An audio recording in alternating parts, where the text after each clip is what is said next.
Next question आगे उसका trigonometry का.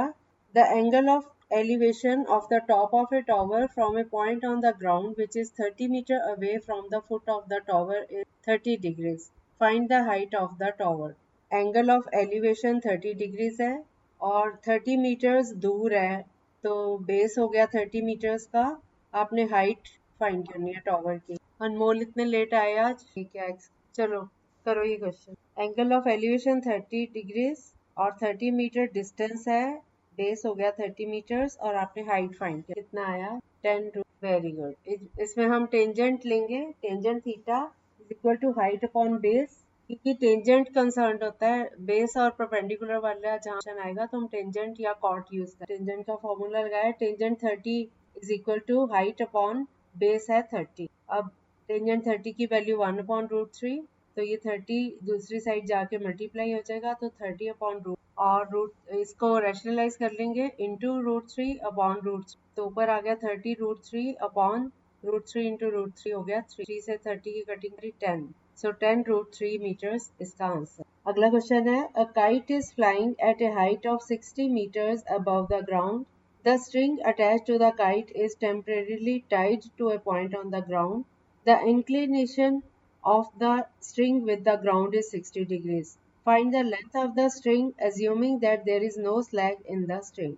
No slack in the string का ये मतलब है कि कोई उसमें बल नहीं पड़ा हुआ, वो स्ट्रेट है, सीधी.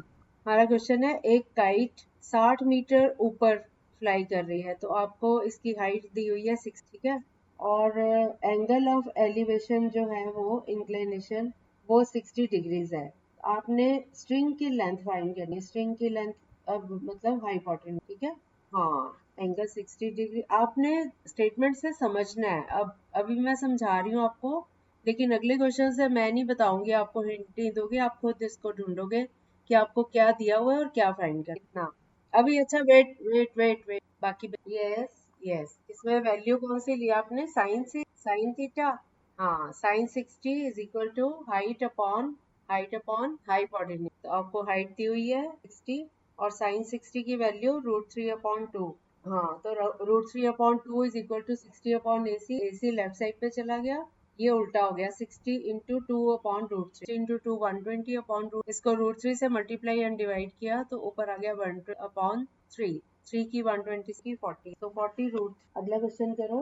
10 आपका भी आ गया. Very good. अब अगला क्वेश्चन करो.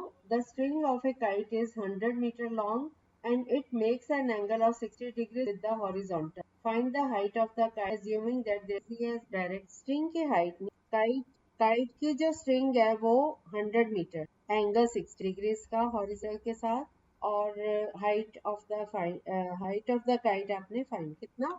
यस. इसमें हम साइन 60 लेंगे. Sine 60 height upon hypotenuse. Sine 60 की वैल्यू अपॉन 2 और this is equal to h upon 100. 100 इधर जाके हो गया 100 इंटू √3/2. 2 की 100 से कटिंग करो. फिर अब ये √3 ऊपर ही है तो इसको रैशनलाइज डिनोमिनेटर में होता है, तो हम रैशनल. नेक्स्ट क्वेश्चन करो. A circus artist is climbing from the ground along a rope stretched from the top of a vertical ground.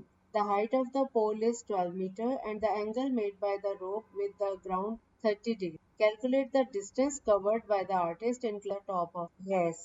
और पोल की हाइट है 12 मीटर और आर्टिस्ट ने रोप के ऊपर, रस्सी के ऊपर चल के जाना है. कई लोग ऐसे करके शोज करते, बांध रस्सी के ऊपर चढ़ते जाते हैं. रस्सी के ऊपर चलना बड़ा मुश्किल है ना, उसके लिए स्पेशल ट्रेनिंग से वो उनको अंदाजा हो जाता है और वो पैर रख रख के चढ़ते. कई लोग अर्निंग भी ऐसे करते हैं. बच्चे भीख मांगने से तो अच्छा है वो सोचिए काम करें को, फिर लोग सर्कस. हाँ, एक तो ये होता है भाई लोग पैसा, और वैसे ही सर्कस का भी एक पार्ट है. हाँ यस, अब तो आप बड़े एक्सपर्ट हो गए हो. अगला क्वेश्चन है.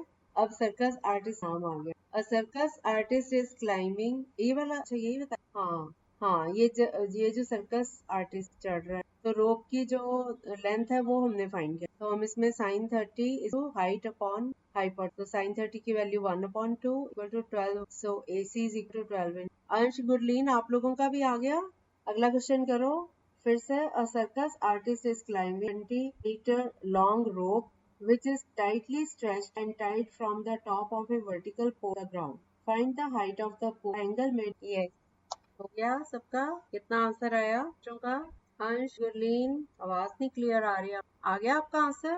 क्या नहीं समझ आया? एक सर्कस आर्टिस्ट है, 20 मीटर लंबी रस्सी पे चढ़ रहा है। मैंने अभी बताया ना, रस्सी टेढ़ी करके पोल से बांध देते हैं और रस्सी पकड़ पकड़ के ऊपर शोज करते हैं। तो रस्सी की जो लंबाई है वो 20 मीटर है और एक वर्टिकल पोल है। वर्टिकल मतलब सीधा खड़ा है खंबा, ठीक है। उस खंबे की हाइट आपने फाइंड करनी है। अगर एंगल ऑफ एलिवेशन जो है वो 30, अब आपको एंगल पता है 30 डिग्रीज है और हाइपोटेन्यूज पता है 20 मीटर है, हाइट फाइंड कर। तो साइन 30 की वैल्यू लगाओ, sine 30 is equal to height upon hypotenuse. अब करो सॉल्व। साइन 30 की वैल्यू क्या होती है? 2-3 दिन में ही भूल गए आप सारा। हाँ मैं बल्कि आपको पढ़ाई करनी चाहिए थी, पीछे आपके पास टाइम था। ओके, फिर साइन साइन 30 की वैल्यू बताओ, टेबल से चेक करके बता दो साइन 30 की वैल्यू। गुरलीन आप चेक करो, साइन 30 की वैल्यू क्या थी? 1/2। तो 1/2 is equal to A B upon A C. A B जो है वो हाइट है और A C base, sorry hypotenuse है। ए सी दिया हुआ है 20, तो 1/2 is equal to A B upon 20। 20 इधर जाके 1/2 से मल्टीप्लाई करो, 2 की 20 से कटिंग करके 10 आ गया, तो ए बी आ गया 10। तो height of the pole is 10 metre. अगला क्वेश्चन है, an observer 1.5 meter tall is 28.5 meter away from a tower. The angle of elevation of the top of the tower from her eyes is 45 degrees. What is the height of the tower? एक observer मतलब जो observe कर रहा है, जो उसको देख रहा है, टॉवर के टॉप को देख रहा है, वो उस आदमी की हाइट जो है 1.5 मीटर है। तो उसकी आंखें, वो आंखों से ऊपर देख रहा है ना, 1.5 मीटर ऊंचा खड़ा है वो, है ना।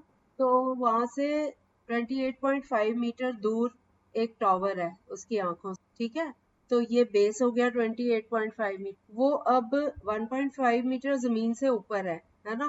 तो वहां से एंगल बन रहा है टॉवर के टॉप के साथ 45 डिग्री। तो टॉवर की हाइट ये फाइंड कर। ओके, कितना आया? 30 आ गया। इसमें आपने करना था tangent 45 is equal to height upon 28.5। पहले हाइट आपने ये, फिर जो हाइट आएगी उसमें 1.5 मीटर ऐड कर लेना, क्योंकि 1.5 मीटर ऊंचाई से ये एंगल। तो tangent 45 is equal to height upon base. Base है 28.5 और टेंजेंट 45 की वैल्यू होती है 1। 28.5 को 1, तो AE की वैल्यू आ गई, AE है मेरा, हाइट आ गई 28.5 मीटर। अब 28.5 मीटर में 1.5 मीटर ऐड कर दो, तो height of the tower is.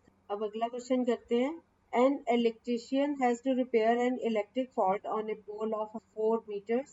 He needs to reach a point 1.3 meter below the top of the pole to undertake the repair work.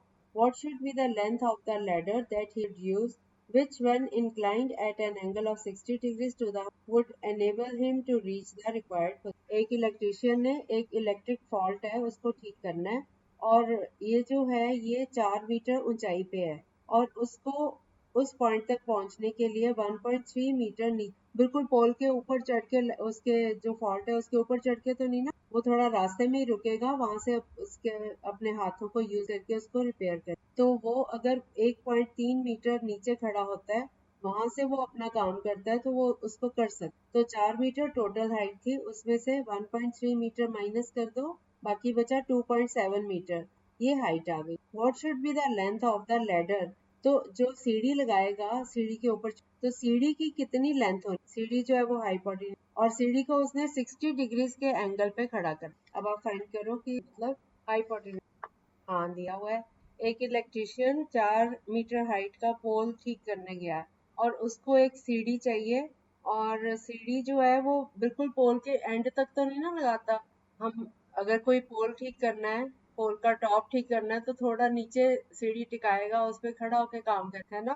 तो वो, हाँ, अब 1.3 मीटर बिलो था। मैं अब समझा ही देती हूँ ये क्वेश्चन, बाकी बच्चों का भी नहीं निकला ना। अब आप ध्यान से, ये इलेक्ट्रिशियन जो है ये 4 मीटर ऊंचा पोल ठीक करने, और वो 1.3 मीटर नीचे तक सीढ़ी टिकाता है अपनी, उस पे चढ़ के वो काम कर, ठीक है। यहाँ से हाइट उसकी आ गई 4 में से 1.3 माइनस कर दो, 2.7 मीटर हाइट हो गई। अब वो सीढ़ी लगाता है और एंगल जो है वो 60 डिग्रीज का बन रहा है। तो आपने फाइंड करना है कि वो कितनी लंबी सीढ़ी है। हाँ हाँ हाँ। अब इसमें आपने साइन 60 लगाना है, 2.7 मीटर हाइट हो गई और बेस हमें पता नहीं है, एंगल पता है 60, पर हमने बेस से कुछ नहीं लेना देना, हमने उसका लैडर की लंबाई यानी हाइपोटेन्यूज फाइंड करना है। तो उसके लिए sin 60 का formula, sin 60 is equal to 2.7, उसकी हाइट हो गई 2.7 अपॉन हाइपोटेन्यूज। अब sin 60 की value √3/2 equal to 2.7 upon hypotenuse. तो हाइपोटेन्यूज उधर चला गया और 2 अपॉन इधर 2.7। अब नीचे √3 आ रहा है, ऊपर 2 इंटू 27 किया तो 54, 27 नहीं सॉरी 2.7 था, तो ये 2 इंटू 2.7 या 5.4 अपॉन रूट। अब इसको रेशनलाइज कर दो, इंटू रूट अपॉन रूट, तो √3 इंटू √3 ये आ गया नीचे पर 5.4 इंटू रूट। 5.4 की 3 से कटती है, इसको काट दो, ये आ गया 1.1 इंटू रूट। ठीक है, कैसे कहाँ से बताऊं क्या? हाँ, अगर एक और होता तो, हाँ सपोज नीचे 9 होता तो भी हो जाता। आ गया समझ? अब ये वाला टॉपिक आपको क्लियर है ना? इस टाइप के क्वेश्चंस, बस आज ट्रिग्नोमेट्री कंप्लीट हो जाती है आपकी। ठीक है, कल कोई और टॉपिक कौन सा करें बोलो?